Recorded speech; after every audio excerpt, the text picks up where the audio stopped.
Normal బ్లౌజ్‌కి cross belt వేసుకునేటప్పుడు ఇలా ఇన్విజిబుల్‌గా వేసుకోండి. చాలా నీట్‌గా కనిపిస్తది.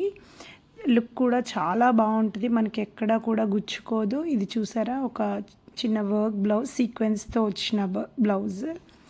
సో, మనం ఎప్పుడైనా క్రాస్ బెల్ట్ తీసుకునేటప్పుడు 3 పీసెస్ తీసుకుంటే చాలా స్టిఫ్‌గా బావుంటుంది. ఇక్కడ నేను చూపిస్తున్నాను చూడండి. మనం 2 లైనింగ్స్ 1 ఏమో సింగిల్ క్లాత్ అంటే మనకి ఏదైతే మెయిన్ ఫ్యాబ్రిక్ ఉంటుందో ఆ క్లాత్ అండ్ 2 లైనింగ్స్ ఒకటి కిందకి ఒకటి పైనకి పెట్టుకోవాలి. ఇలా నేను చూపిస్తున్నట్టుగా కిందకి పైనకి పెట్టేసుకొని స్టిచ్ చేసేసుకోవాలి. కింది సైడ్ స్టిచ్ చేసుకోవాలి క్రాస్ బెల్ట్ ఎప్పుడైనా. దాని తర్వాత మనం కొంచెం అంటే ప్రెస్సింగ్ కోసమని ఒక ప్రెస్సింగ్ స్టిచ్ ఒకటి వేసేసుకోవాలి. అది స్టిఫ్గా ఉంటుంది మనకు. ఇట్లా 2 వేసుకుంటే కింద మనకి ఏంటంటే క్రాస్ బెల్ట్ చాలా స్టిఫ్గా నీట్గా వస్తుంది. ఇది చూడండి, ఇట్లా మనం ప్రెస్సింగ్ స్టిచ్ వేసేసాం కదా, ఇలా కొంచెం ఒకసారి మనం స్టిఫ్గా అనేసుకుంటే క్లియర్గా వచ్చేస్తుంది. ఇలా మనం 2 రెడీ చేసుకున్నాక ఏదైతే పైన డాట్స్ పెట్టేసుకున్నామో 3 డాట్స్ బ్లౌజ్ అండి ఇది. దీనికి ఏంటంటే పైనుండి వేసేస్తారు ఎవరైనా, అంటే లోపలికి మనకి ఏంటంటే గుచ్చుకోవడం కానీ కొంచెం అనీవెన్గా కనిపిస్తుంది. ఇదేంటంటే ఇన్విజిబుల్. ఇప్పుడు నేను చూపించాను కదా, రెండు కూడా రాంగ్ అంటే రైట్ సైడ్ లోపలికి ఉండేలాగా, రాంగ్ సైడ్ బయటకి. రాంగ్ సైడ్ మనం రెండు కూడా స్టిచ్ చేసుకోవాలి. కిందకి రాంగ్ సైడ్ ఉంటుంది, పైనకి రాంగ్ సైడ్ ఉంటుంది.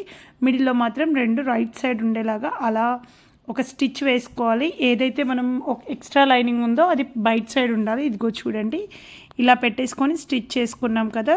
దాని తర్వాత ఏంటంటే డాట్స్ పెట్టిన ఫ్రంట్ పార్ట్ని ఇలా ఫోల్డ్ చేసుకోవాలి. ఫోల్డ్ చేసుకొని ఇలా పెట్టేసి మళ్ళీ ఏదైతే ఉందో దాన్ని కరెక్ట్గా మెజర్ చేసేసుకొని కంప్లీట్ ఒక స్టిచ్ వేసేసుకోవాలండి. ఇప్పుడు నేను చూపిస్తున్నాను కదా, ఇలా పెడితే ఏంటంటే కంప్లీట్ మనకి ఇన్విజిబుల్గా ఉంటుంది, నీట్గా కనిపిస్తుంది, ఎక్కడ గుచ్చుకోదు. అండ్ ఒకవేళ మనం కస్టమర్స్ కుడితే వాళ్ళు కూడా చాలా నీట్గా బాగుంటుందండి. ఒకసారి చూడండి, ఈ లోపల నుండి ఒకసారి తిరిగేసామంటే మనకు రెడీ అయిపోతుంది. ఒకసారి చూసుకోండి ఎంత నీట్గా కనిపిస్తుందో front side and back side. Back side మనకి ఎక్కడా కూడా ఏది కనబడదు. ఇన్విజిబుల్ బెల్ట్ అండి, సూపర్గా ఉంటుంది. మనం ఈవెన్ వేసుకున్నా చాలా నీట్గా ఉంటుంది. యూజువల్గా ఇలా కుట్టేస్తారు కదా, మనకు లోపల సైడ్ అయితే మనం పీకో అయినా చేసుకోవాలి, లేదంటే జిగ్జాగ్ ఏదో ఒకటి చేసుకోవాల్సి వస్తుంది. అదంతా మళ్ళీ ఎక్స్ట్రా పని లేకుండా మీరు ఇలా వేసేసుకోండి.